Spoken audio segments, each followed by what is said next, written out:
message affirmation today is I give and receive with an enthusiastic and thankful heart. I want you to try something for me really quickly, which is I want you to exhale a long breath, but don't inhale first. Does that work for you? No, it doesn't, does it? And that's a great thing. That's our message today, is we're going to talk about giving and receiving, but the larger part is receiving. And when you first think about receiving, most of us think, well, I don't have an issue with that. That's fine. If somebody's going to give me something, that's wonderful.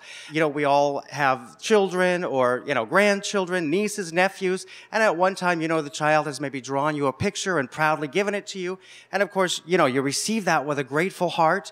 And you do that, you're grateful to the child, and you know that your expression of thanks makes the child feel very good because, while you're receiving, you're actually giving because you're giving your gratitude and you're letting that person give something to you. So you're opening and you are receiving.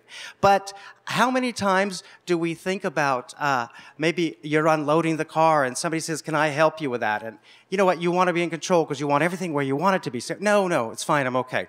Or, sometimes we might go to lunch with somebody who we know is going through a trying time financially and we refuse to let them pay even though they're trying to insist. But to them, that's their thing that they can give. Maybe, they don't have large gifts that they can give. But every time that we are offered something, do we always receive it? Or do we a lot of times reject it? And I know that I am very, very guilty of that. I have to raise my hand. And a lot of times, in the back of my mind, I'm thinking, well, I don't want to be an imposition. I don't want to take advantage. I don't want to impose. But what I'm not realizing is that I'm limiting that person, what I'm not giving them. Because we know when we give something, it gives us such a good feeling of, we've done something nice, and it makes us feel good to be able to give. And it's a little, control, power.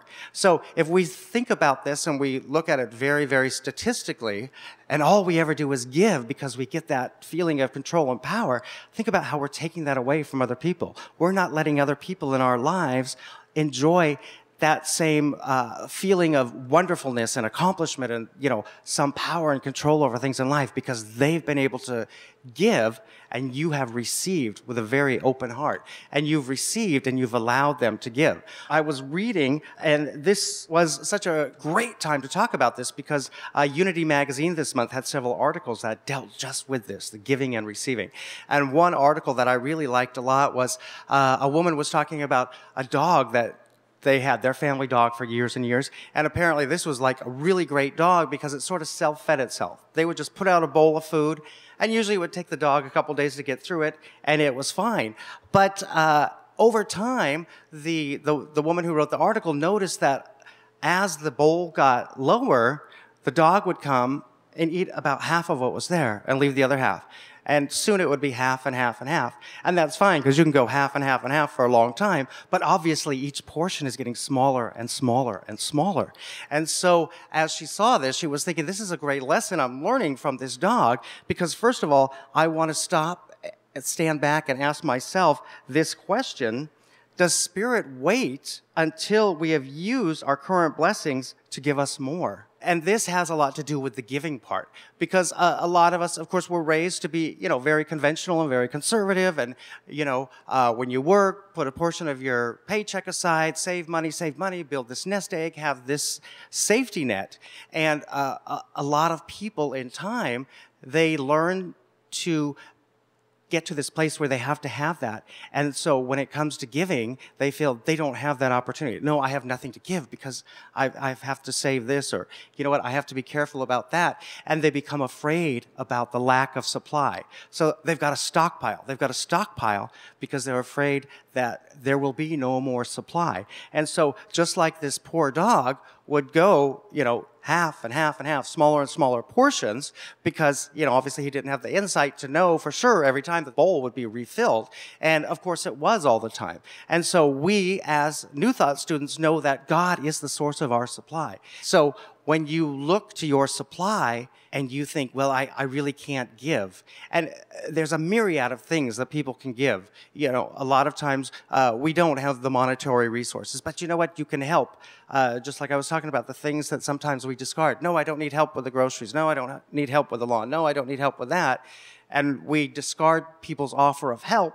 because we don't want to take advantage, or we don't want to, for whatever reason, have people help. But a lot of times it's just that we don't want to lose that control over our own system, or our own, however we unload the groceries or do whatever chore we're doing, and we're not giving that person the joy of helping.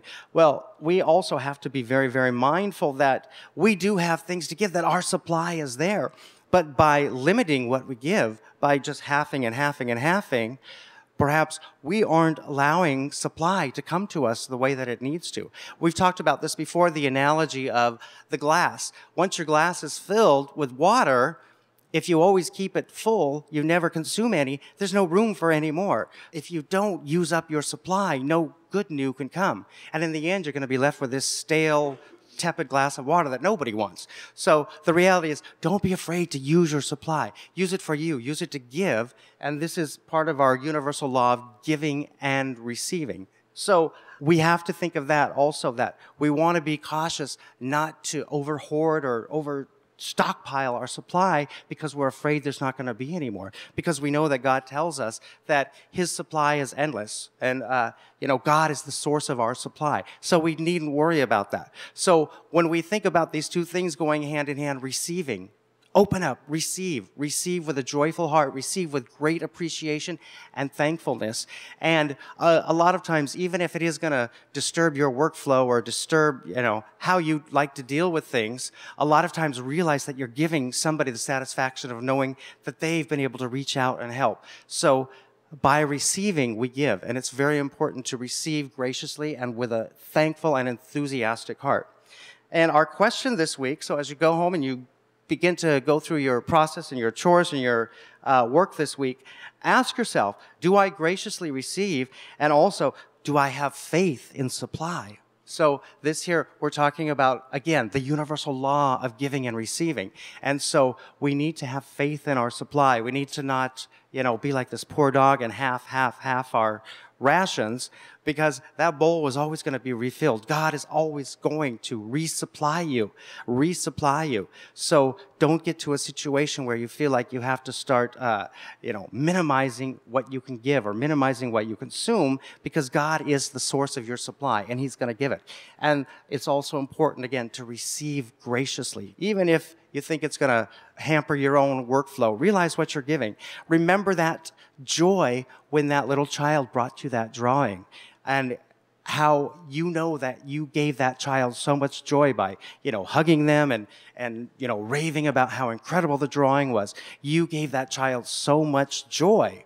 So remember in life, as you go through your daily events and your circumstances and situations, when people offer you something, receive it so that you are giving that person the same joy that you felt, or that that this child felt when they gave you this drawing way back then. And it's sort of a remedial example, but it's so great, because after all, we're all children of God.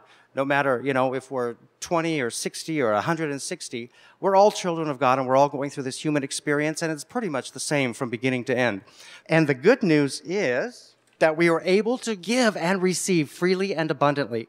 There is no air to exhale unless we first inhale. So giving and receiving are essential components of each other. In receiving, we give, and in giving, we receive. So as you go through your week, remember that, to give and receive with an enthusiastic and thankful heart, and always have faith in the supply, because God is there and His supply is endless. It's endless. He's got warehouses and warehouses and warehouses at His disposal for everything that you need in life.